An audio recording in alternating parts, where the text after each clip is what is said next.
cleaned and processed. So this is what's called a digital surface model. This basically is the trees, the structures, everything that those first LiDAR points hit. It's also known as a top surface model. It's kind of like if you shrunk wrap the Earth, this is kind of what it looks like. And then the next slide, please. The next one is a bare Earth model, which is basically removing all of those trees and all of those structures. So it just gives you a view of that bare ground. Next slide. And for geoscientists, that's really valuable, particularly in places like Western Washington, where we have a lot of trees that are obscuring your view of the ground. Geologists hate trees. There's some geologists here tonight. I'm sure you can attest to that. But we often use the bare Earth LiDAR because it gives you a really accurate representation of the ground surface. So these are just some different representations of what you can do with that data. The kind of orange image is just an elevation model. So it's colored by elevation. The white is the lower elevation and the orange is the higher elevation. You can take that data, make contours out of it. This is what's called shaded relief or a hill shade. You basically shine an artificial light down onto that model. And it gives you kind of a natural representation. And then this one here is called a slope shade. So it's colored by how steep things are, how flat they are. So the flatter they are, they're black. So the Yakima River here is black, whereas the hillsides are whiter. And then this is just an aspect image, and it's just showing which direction the land is facing. So all of these different models and uses can be useful for different purposes. Most of what I'm going to show here today are these sort of hill shade and elevation colored images. Next slide. So why is this useful for geoscientists? It really does offer a really unprecedented view of the Earth's surface. Things like landslides, faults, glaciers, volcanoes, they all leave their distinct fingerprints on the Earth's surface. So it's a great tool for showing those as well as communicating what it is that we're seeing through maps. Next slide. This is the Cowlitz River down, if you know where Randall or Packwood, downstream from Packwood. So this is our Washington LiDAR portal right now. And you can see there's some pretty big gaps in it, but I will say that we basically have the entire state covered today. So what you're looking at here, the parts of the Yakima Reservation and Colville Reservation are have been flown with LiDAR. They control their own data, so we don't put it on our portal, which is why it's not on here. But these large parts of the Channel Scablands, North Cascades, Northeastern Washington, all of these holes have been filled in. So you're going to see this map be a full, complete map here very soon if you use this website. Next slide, please. Okay, so how did I get my start with LiDAR and maps? I worked for the Oregon Department of Geology about a decade ago, and I managed to get a temporary job there, just a short-term position, and I was making some really boring maps one day, and I was working with the Oregon LiDAR coordinator at the time, so he had me playing around with some LiDAR data. And one day I just kind of was messing around with colors and elevations, and this really interesting image popped up on my screen. Now, this is the central Willamette Valley, just kind of an aerial photo. If we go to the next slide, you'll see the image that popped up. And he had a background in fluvial geomorphology, which is basically a river scientist. And he saw this and he was like, wow, that's amazing. We got to do something with that. Next slide, please. So here's the full image. If you're familiar with the Willamette Valley in Oregon, this is basically Albany down here, Corvallis, and then just past the top is almost to Salem. So it's a pretty large stretch of the Willamette Valley. This is the Santiam River and the Luckiamute River over here. But this was interesting because as a scientific organization, we didn't really publish art. So we weren't quite sure what to do with this. A little while after this image kind of appeared on my screen, I saw this competition for an inaugural Atlas of Design. And it was this book that was being put out by a cartographic organization that was supposed to be beautiful maps from around the world. So I was like, oh, what the heck, I'll submit this, even though we hadn't published it or done anything with it. And to my surprise, it got accepted. So once that happened, Dogami was like, okay, I guess we've got to do something. So they published it as a poster. But the interesting thing about this image is most of the sediment that you're seeing, the Willamette kind of carving its way through here, was left behind by the Missoula floods. So there's this really interesting geologic story of those floods coming in, dropping the sediment, and then, you know, over thousands of years, the Willamette carving its way through the ground. So not only was it this really beautiful image, it was also telling a really interesting geologic story.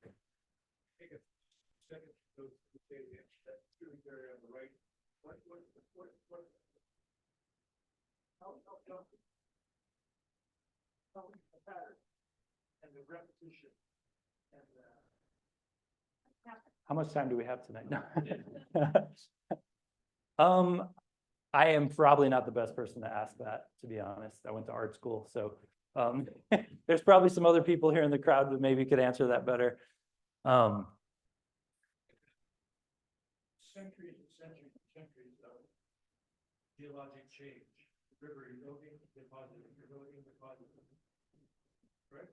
Yeah, exactly. Yeah, and if you're driving through this area, I don't know if you can see it, but there's a line. How's the mic doing? I feel like I'm loud. There's a line that goes through here, and that's actually I-5 right there. So as you're driving down I-5, if you're really paying attention, you can see these subtle sort of changes in the valley. It's very flat, as you can see here, but you can see these subtle changes, and those are, a lot of those are these old sort of meander scars in the landscape. Next slide. So one thing Dogami did that influenced my mapping career greatly is they decided to put all of their publications in the public domain. And you can see it kind of opened the floodgates as to how this was used. And I realized, I was like, okay, I might be onto something interesting here that other people like and appreciate, not only for that interesting geologic story, but also for this sort of whimsical aesthetic that these rivers, this sort of imagery produces. But almost more importantly, the really interesting thing about public domain images is, next slide, please. Now you can get pants with the Willamette River on it. These are actual images I stole or restole, I don't know, from the internet. So you can go and get yourself some curtains or something. Okay, next slide. Okay, back to Washington. So as a cartographer, I feel lucky every day to live in such a topographically interesting state. There's so much going on in Washington. It's such an interesting place to make maps. And next slide. Here in Wenatchee, you all are even more lucky because you're basically at the geographic center. This is like the Kansas of Washington. You're like right in the middle. So, you know, you're right at the edge of the Missoula floods. You're right at the edge of the Cascades, north, south, you've got it all. So pretty interesting. Next slide. So as all you know here, glaciers have really dramatically shaped our state in various ways. Next slide. Through direct contact with glacial ice scraping across the surface. Next slide. Through the Missoula floods, catastrophically changing the landscape. Next slide. And through all this glacial windblown silt of the Palouse. So there's a lot of different ways glaciers have affected our landscape. Next slide.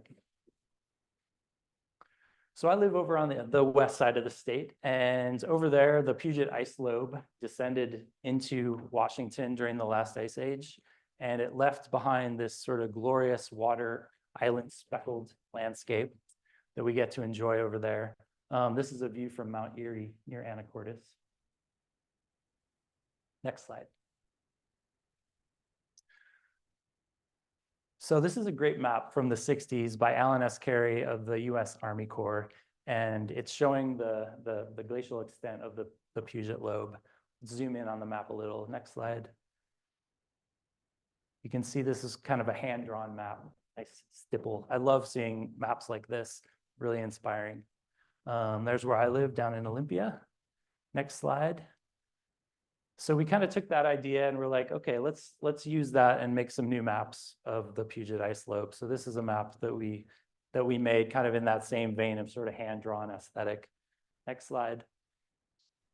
And then here's a map by Robert Thorson's. This is from his thesis, I believe, back in the late 70s of kind of the recessional configurations of the Puget Ice Lobe as it was receding. So we took those two ideas and made some new maps with them. Next slide. Is there like a weird sound coming from my mic? Okay. I'm the only one hearing it. Okay, good. So this is kind of that recessional image of, the ice melting back. Next slide. And these are, of course, very simplified images. And the reason we were making them is we wanted to show a way to show a lot of the various glacial lakes that were formed and disappeared as the Puget Ice Lobe was receding. So you can just kind of click through a bunch of these. There's like 10 of them, I think. So the ice is just going to melt back.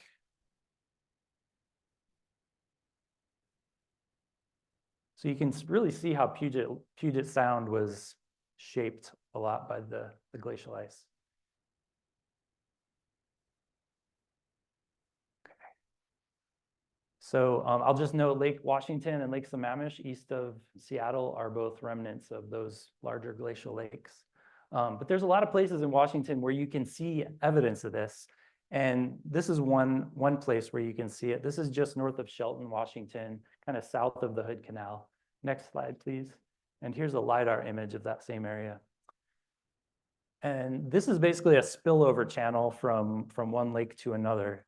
And it's fascinating not only for that giant sort of S-curve channel that runs through there, but there's kettle lakes in here. There's sort of drumlin features. There's a ton of eskers up here. You can see worming their way across the landscape. So it's really fascinating. Next slide. We have all this stuff's available digitally. We don't have prints of everything, but we have it online. Nope. But today you can see it's mostly, I believe, it's filled in with a peat bog, basically, present day. Johns Creek? Okay. Yeah, you can kind of see that little tiny one flowing through there. Every time I drive up 101, it crosses over. I believe this is Highway 101 right here. You can tell when you cross over it. It's pretty distinct. Yeah. Okay, next slide. Back to Thorson. You can tell we liked his maps. This is showing kind of directional flow lines of the Puget Lobe. Next slide. You can see that very distinctly in the landscape in a lot of places. Next slide. Here's the LiDAR view near Hood Canal. And that sort of fluted landscape or drumlin landscape is very distinct a lot of places in the Puget Lowland.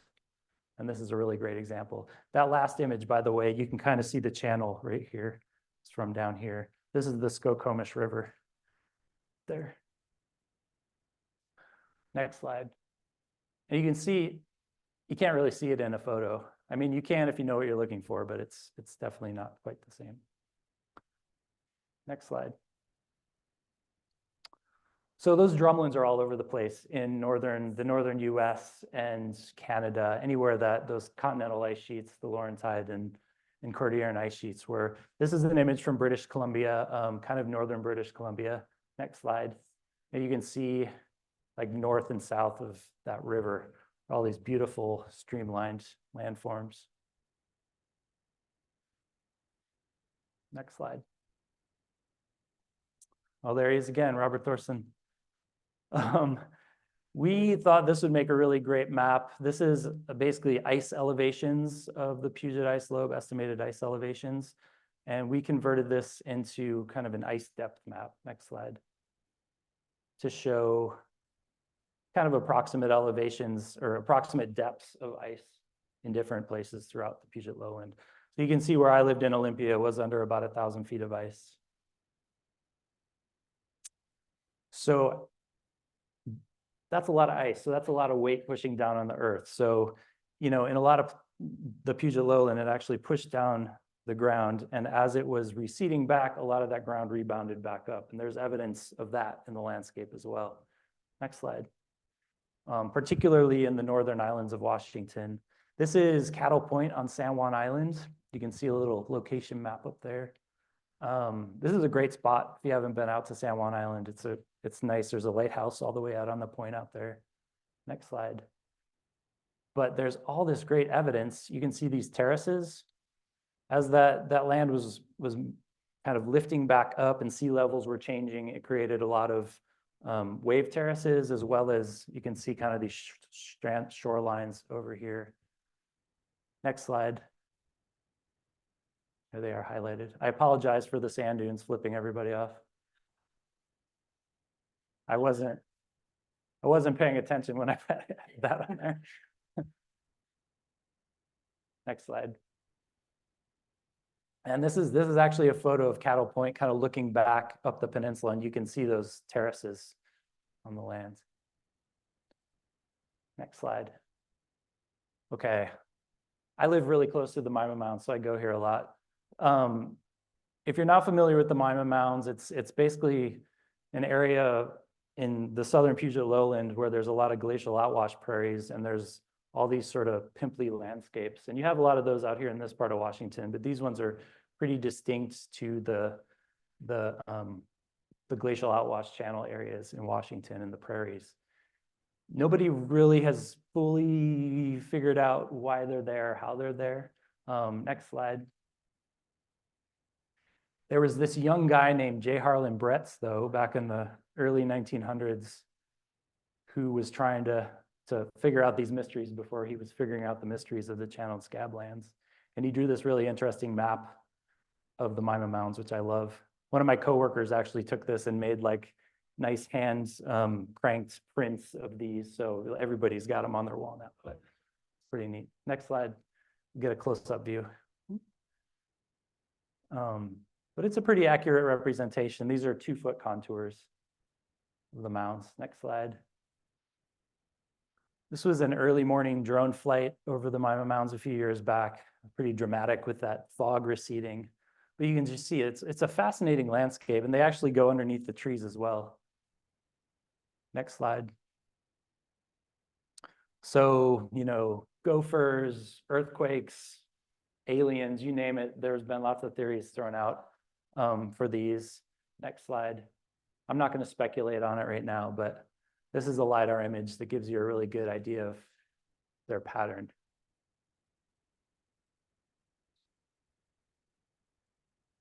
Next slide. And this is a LiDAR point cloud scan of Maima Prairie.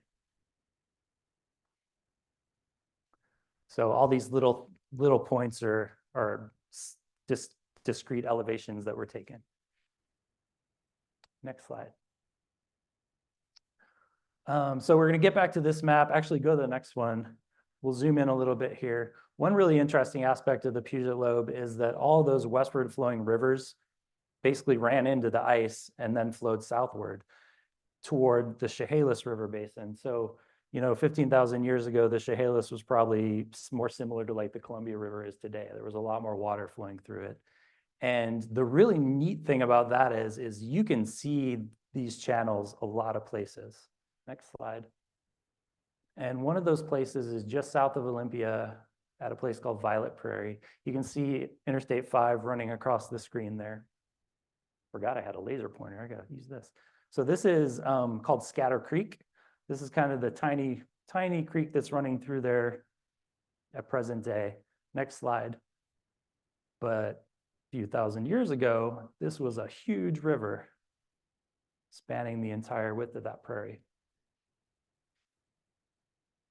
And it's fun to look at this image from different scales. We're not going to do it right now, but there's Maima Mounds all over here as well that are kind of hard to see because they're really tiny. Next slide. This side of the state was not the only place where we had glacial outburst floods.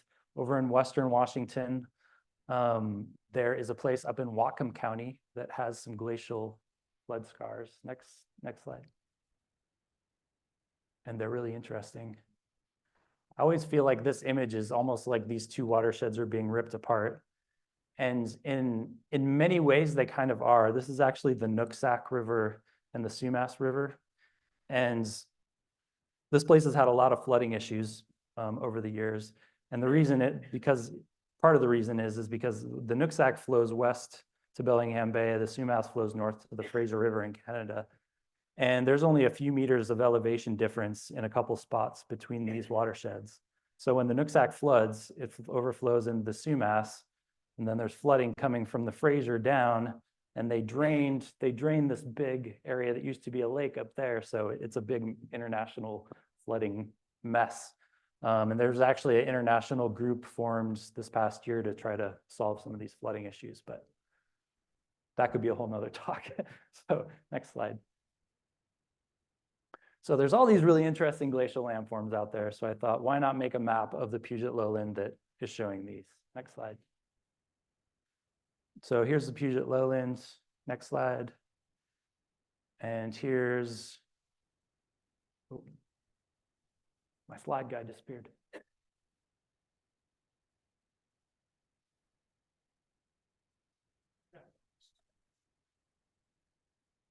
I could probably get a better image. This one's a little poorly mosaic together, but there we go.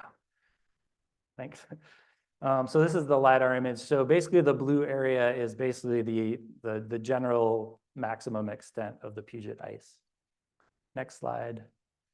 So here's the map, which some of you might have seen in the back, and we'll zoom in. Next slide.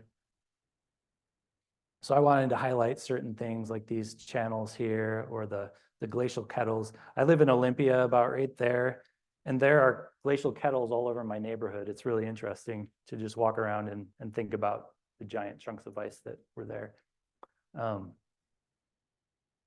So yeah, I think that wraps up sort of the Puget lobe part of the presentation. Next slide. Oh, maybe not. We threw some stuff on our website. You can skip the next one. Lots of different information. Next slide. Okay, alpine ice. So this is a photo of Mount Rainier from White Pass. Alpine glaciation has, of course, shaped a lot of our state as well. Next slide. Here's a great map from 1896 from the USGS of Mount Rainier's glaciers. Really neat. Next slide. Here's an aerial photo of Rainier present day. Next slide. You just go to the next one. I had all these really dramatic transitions. I'm sorry that I'm making you do this for me back there. So I took inspiration from that USGS map. The USGS put out the sort of delineated ice fields and glaciers many years back. So I took that and kind of added some color to it from the 2007, 2008 data. I thought it looked really interesting. Next slide. But you can take that and compare it to past mapping that's been done on the mountain. And just I believe this past year, Mount Rainier was reflown. So there'll be a lot of new opportunities for comparing the two different LiDAR data sets in that time period. Next slide. You can also do this in 3D. LiDAR is three-dimensional data. So you can take it and kind of tilt it on its side. So this is a good example of a similar effect for Mount Baker. Next slide. I love, love, love these old sort of bird's eye view maps. There's a lot of different ones in Washington State. This one's kind of from Tacoma looking toward Mount Rainier. Next slide. I kind of use this idea. It's a similarly, this is a LiDAR-based sort of LiDAR imagery merged map of the USGS Lahar hazard zones for Mount Rainier. And the short story is probably don't want to live in Ording. Next slide. So Ording is actually built on top of a 30-foot thick Lahar deposit from about 600 years ago. And it's sandwiched in between two rivers that flow off of Mount Rainier. So it's not particularly the best spot. And Lahars are volcanic debris flows. So if Mount Rainier were to heat up under a glacier, for example, that could rapidly melt, sending ice and debris downstream, which could affect downstream communities. The thing I really like about this image is it does a nice job of bridging sort of geologic scale and human scale, because you can see all these housing developments in this huge river valley. Next slide.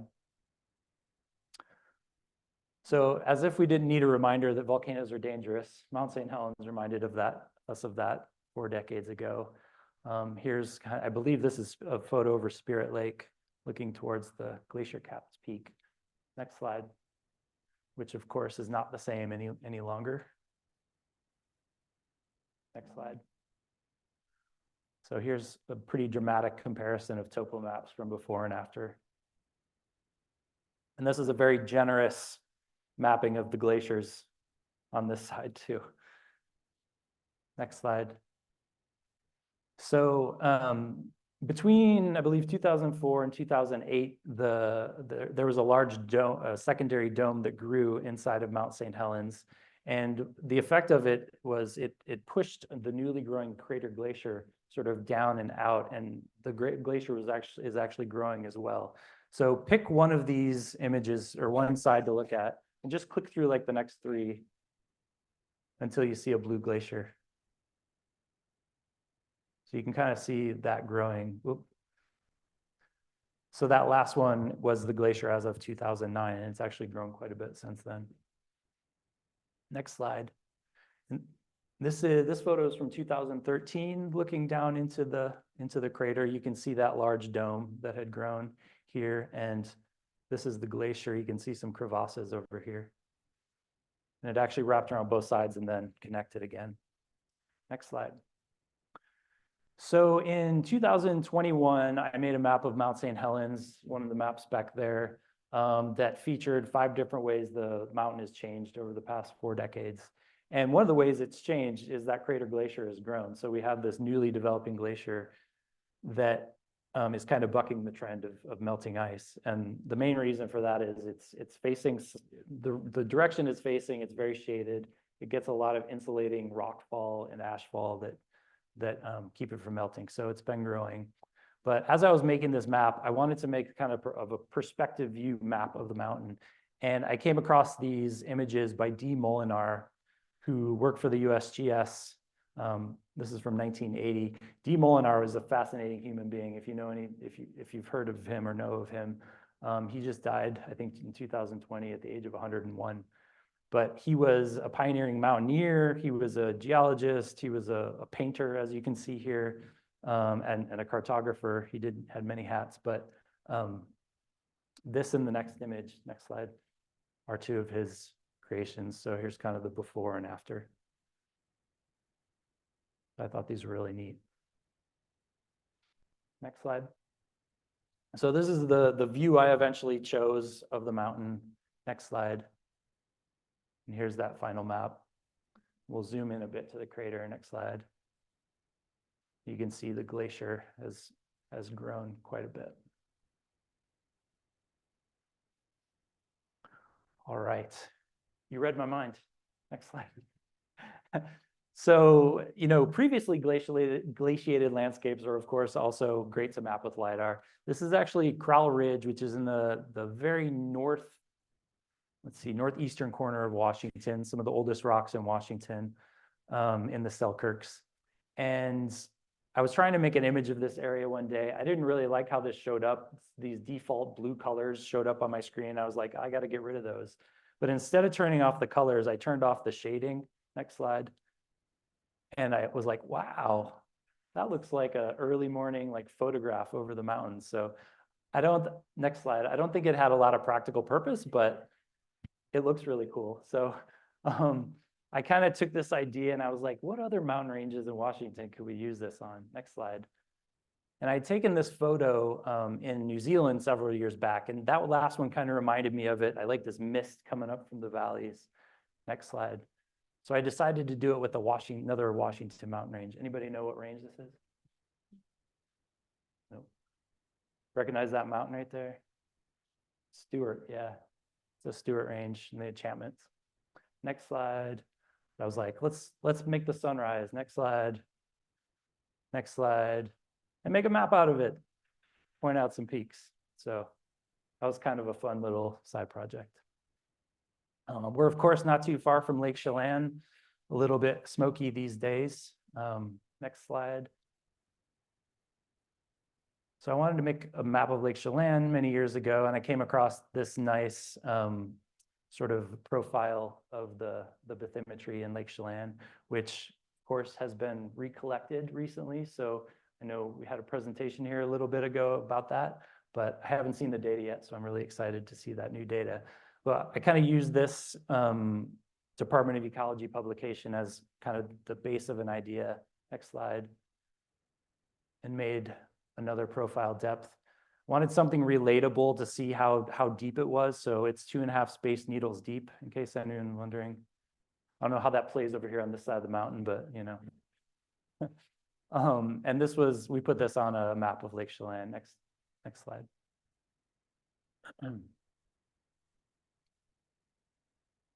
Next slide. All right, onto the channeled scablands and the floods. So, you know, LiDAR is really great at showing landscapes that are under trees because you can kind of peel that away and see what was on the ground. Over here, we don't have a lot of trees, right? A lot of places are, you can see the grounds. And so why is LiDAR useful? It sure is useful, and I'll show you why. Next slide. So here's a map from 1998 that the US Forest Service published. This is a scan that I made of it, so it's kind of faded, but you can see sort of the channeled scablands and the Ice Age floods affected areas here.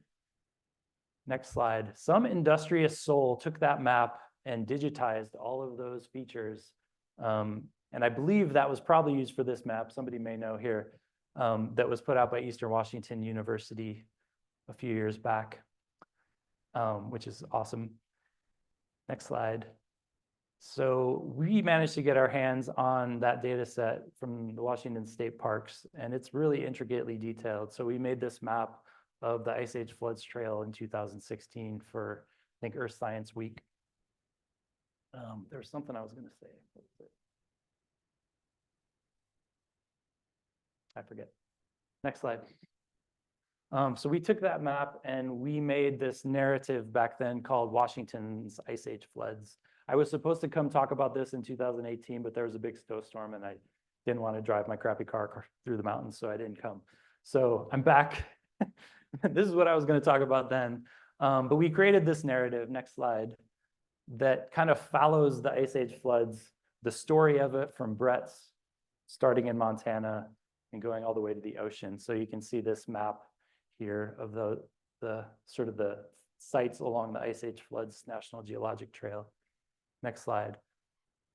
But we took that map and we kind of animated it. So as users scroll through it, it will take the floods across the landscape. So you can just kind of click slowly through the next few. So you can see the ice dam breaching and the water starting to flow across the landscape, flowing through the scablands, through Willowa Gap, through the gorge, into the Willamette Valley and the ocean. So it's kind of a nice way to take that map and add a bit to it. And as you scroll through, it kind of narrates what's happening. But moving back over to Montana, you know, one of the key parts of Ice Age floods evidence was at Camas Prairie in Montana, where you have these giant current ripples. And I noticed this past year that there was new LiDAR data for this area. So I was like, oh, I wonder, you know, I mean, this photo looks great. You can definitely see the ripples. But when you use LiDAR, it changes it. Next slide. It really gives you sort of a three-dimensional feel. Next slide, we'll zoom in a little bit. This big lobe of sediment's really neat up here. It's also kind of neat where you can see sort of, it probably got dammed up here and then eventually breached through there and flowed down. Really fascinating. So with LiDAR, you can basically set that artificial light angle to really highlight the sort of texture of the landscape. Next slide. Moving a little further westward, this is the Priest River in Idaho. And this was kind of further north from where the Ice Age floods happens. But, you know, you had all this glacial sediment flowing down as the glaciers were receding. And the Priest River has kind of carved its way through this over the centuries and millennia. Next slide. And this is a particularly fascinating spot. So as the colors get darker, they go up in elevation and they get old, those channels are older. So, you know, there's this nice static image, but I made a video of it to emphasize it a little more. Next slide. Probably press play. I think there's a video. If you go to the hover on the corner and press play. Awesome, thanks.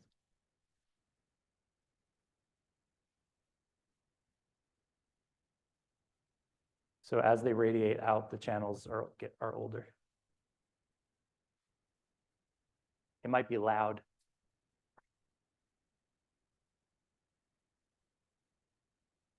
I'm not the best audio engineer, sorry.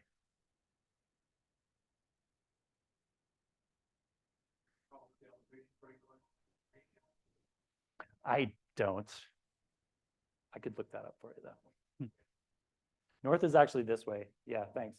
North is a societal construct, by the way, so no one got it. Sometimes that gets a laugh with mapping people. So I often will rotate images and not tell anybody that north is not up, so I apologize. Next slide. So you have similar situations in Washington. This is near Springdale. The community of Springdale, Washington is right there. And you can see there's kind of a tiny stream flowing in this rather large channel here. You go to the next slide. You can see this is all a glacial river, basically, that's no longer there. Absolutely huge. Next slide. Yeah, little one. Not far from here, kind of where Stevens, Pend Oreille, and Spokane counties meet, there's a spot that's somewhat obscured by trees, but if you go to the LiDAR view, next one, you can see it's giant current ripples. So these ripple marks are all over the place when you really start looking, which is fascinating. Next slide. Okay, so here's a channeled scablands map from Bretz's publication, I believe in 1959. And we are going to zoom in to kind of this area over here, the Cheney-Palouse scabland track. Next slide. This is sort of Bretz's rendition of all those floodways. Next slide. So here's an aerial view of that. Gives you a good sense of scale looking at these crop circles. And this is Ritzville right here and I-90. Next slide. So we took this and we did not have LiDAR of this area when this map was made. So this is actually a 10-meter resolution elevation model, so a much more coarse model. But at this scale, it still looks really neat and did a really good job of showing those pathways. But we do have LiDAR now. So I made another image of this part right here. Next slide. So now we're zoomed in a little bit. There's Ritzville again, right there. Next slide. This is the LiDAR version. Really cool details. The textural difference is so dramatic between the flood scoured areas and the unaffected areas, the Palouse Hills. Next slide. Similarly, this is Palouse Canyon. Palouse Falls is right there, kind of right in the middle. So before the Ice Age floods, the Palouse River actually flowed this way down to the Snake, I believe. And after this area was scoured out, the floods basically eroded all of this sort of fractured rock in this area, and the river diverted at this really rather unnatural angle and flowed out that way. Next slide. And you can really see it with the LiDAR.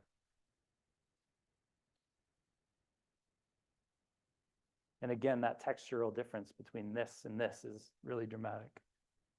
And this is the Snake River right here.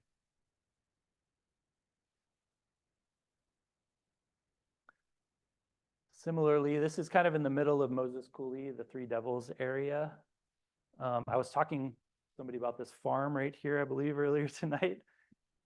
This is kind of a flat colored. Part of the issue with natural color photos taken from above is you're always either going to get high angle lighting or lighting coming from the south. So it's pretty rare that you get a low angle light to really show the features really well. But you can do that with LiDAR. In this case, I use color. Next slide. Just show the channels. So this is a relative elevation model, which means the sort of white or lighter color is basically the lowest point in that coulee throughout, and everything else is in relation to that. Next slide. 3D data, so we can tip it on its side, get a different view. Next slide. And next slide. So moving kind of up into the upper coulee, if you've ever driven up this road, there's this big sort of moraine, sort of lumpy ground area up there that you can walk up on. It's really neat. Next slide. And this is just a simple gray shade LiDAR image. We'll zoom into this area. Next slide. It's cool how you can even see the patterned ground there with those pimples. So is this a pendant bar or an eroded flood deposit? Which one? Okay, I've heard both, so start a controversy here. So we'll zoom back out from this image. Next slide.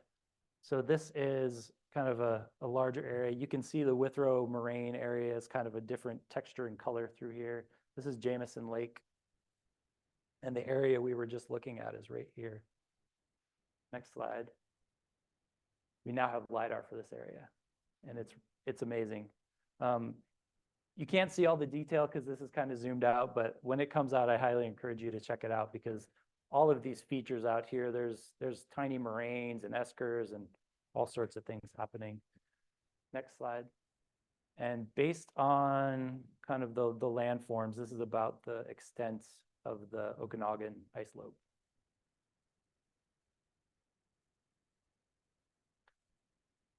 So I got an email from Ralph Dawes the other day. Hi, Ralph, if you're out there listening. And he sent me a poster of his about glaciotectonic landforms on the Waterville Plateau. Got me really excited about them. So I made a couple images of the Pot Hills, which is kind of northeast of here. Next slide. This is just a photo of it. And correct me if I'm wrong, but next slide. I believe the Pot Hills were basically pushed out of their location and pushed up. There's actually kind of a hole if you look up to the north here where this chunk of lands probably originated. Next slide. And here's the LiDAR view. You can see these eskers over here. Pretty neat. To give you an idea of what 10-meter elevation or 10-meter resolution data looks like, kind of the best data, elevation data we had before, we'll go to the next slide.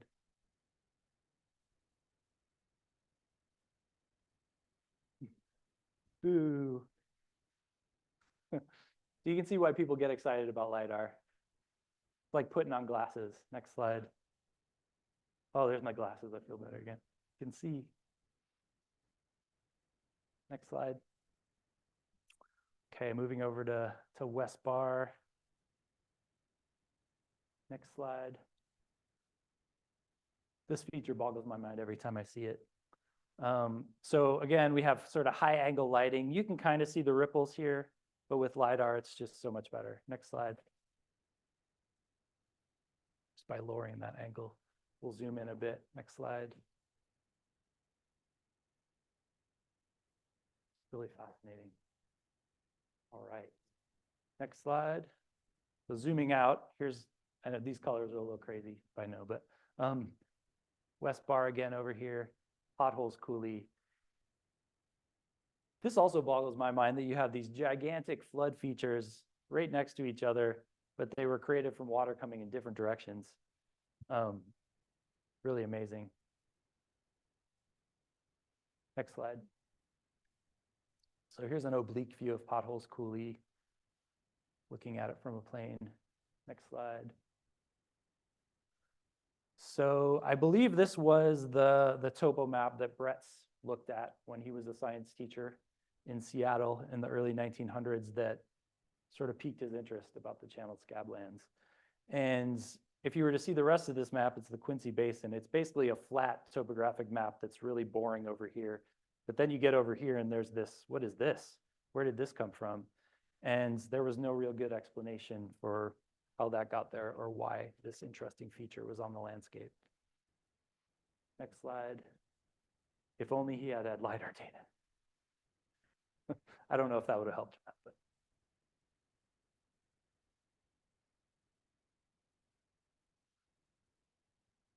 So this is a little bit downstream, north of the Tri-Cities at Hanford. This is the Hanford site. Not much to look at in this photo. You can see some dunes that were kind of blown across the landscape. The nice thing about lidar is it picks up really subtle variations in elevation. So we'll go to the next slide. And these are flood channels, I believe. So you can see that those dunes blew across them, and actually these are a little lower elevation than these ones here. But pretty fascinating. Okay, on to Dry Falls, the gem of Washington. We didn't have lidar, again, of Dry Falls until a few months back, and now we do. Next slide. So this is just a lidar, a photo draped over lidar. Kind of boring.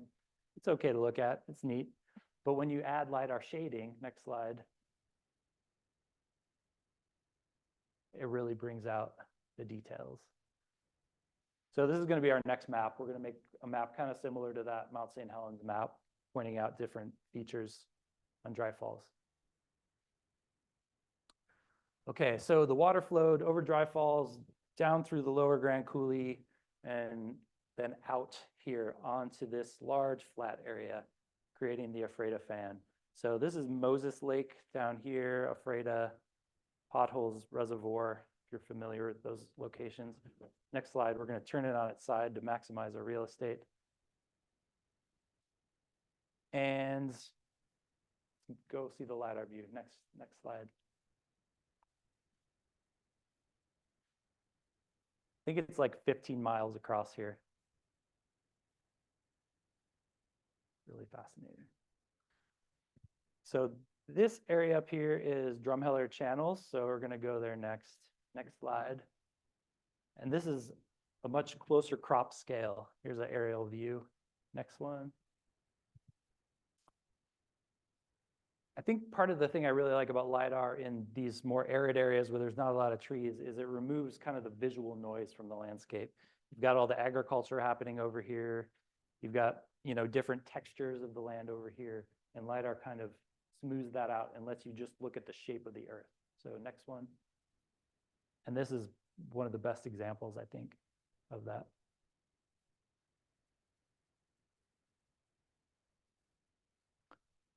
All right, so there's a lot of stories to be told, a lot of landforms to be explained.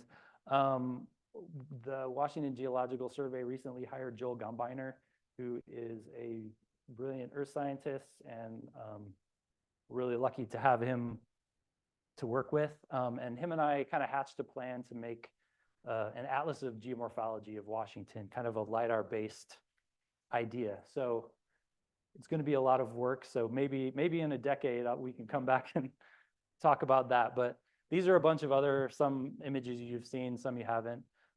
We've got dozens of them available.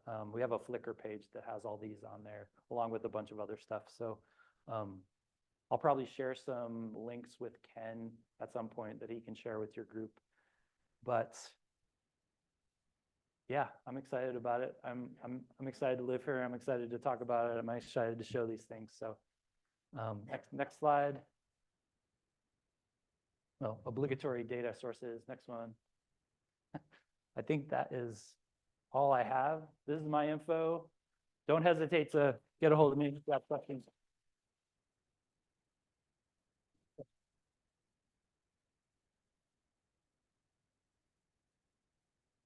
I welcome any questions that you have. Yes. Yes. I have not had time to yet, but that's my wintertime goal. Yeah, spend a lot more time. Definitely. Can't hear anything without the microphone. Gotcha. Sorry. Thank you for changing all my slides. Yeah. Sorry. I appreciate your help. Excellent presentation. Thank you. Yes. Just looking at your slides of the, I think it was a Priest River with the multiple meanders, sequence of meanders and stuff. Is it possible to age date those meanders Do you know the answer in to a that, Ralph? mechanical, in a, I'll put you on the spot. in other words, Yeah. You want to repeat that? The question is it possible to date those meanders? And perhaps it could be you could find the right swamp with the right buried wood in it and date that, but I would find something better to do with my time. Okay. That those probably developed in a period of a few hundred to a few thousand years at the end of glaciation. Thanks.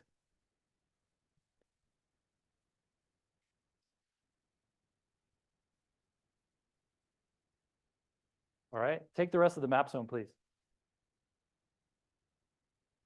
Thanks.